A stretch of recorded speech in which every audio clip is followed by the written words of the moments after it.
एक दिन भगवान गौतम बुद्ध नदी के किनारे खड़े थे। तभी एक घमंडी साधु, जिसकी जटाएं बड़ी और बिखरी हुई थीं, उनके पास आया और बोला, क्या आप ही गौतम बुद्ध हैं? बुद्ध ने शांति से उत्तर दिया, हाँ, मैं ही गौतम बुद्ध हूँ। कहिए क्या बात है? साधु ने अहंकार से कहा, आप संसार को ज्ञान बांटते हैं, लेकिन खुद इस छोटी सी नदी को पार नहीं कर सकते। बुद्ध मुस्कुराए और बोले, मैं नाव का इंतजार कर रहा हूँ ताकि उसे पार कर सकूं। यह सुनकर साधु को क्रोध आ गया। वह बोला, देखो, मेरे पास कितनी महान शक्ति है। फिर अपनी साधना से थोड़ी ही देर में वह पानी पर चलते हुए नदी पार कर गया और तुरंत लौट आया। फिर वो गर्व से बोला, मैंने 10 वर्षों की कठोर तपस्या से यह कला सीखी है, फिर भी कोई मुझे नहीं जानता और आप बिना किसी शक्ति के इतने प्रसिद्ध हैं। बुद्ध ने मुस्कुराते हुए साधु को अपने साथ नाव में बैठने का संकेत दिया। जब वे नदी पार कर गए तो बुद्ध ने नाविक को 1 रुपया दिया।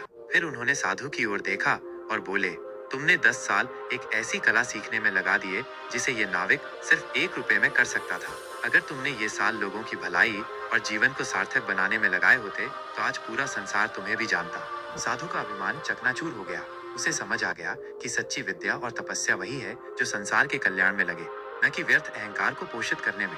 इस कहानी से हमें यही सीख मिलती है कि ज्ञान का सदुपयोग करें। हमें अपने ज्ञान और कौशल का उपयोग दूसरों की भलाई के लिए करना चाहिए। अहंकार से दूर रहें। अहंकार हमें अंधा बना देता है और हमें सच्ची राह से भटका देता है। सेवा का महत्व, दूसरों की सेवा करना सबसे बड़ा धर्म है। नमो बुद्धाय।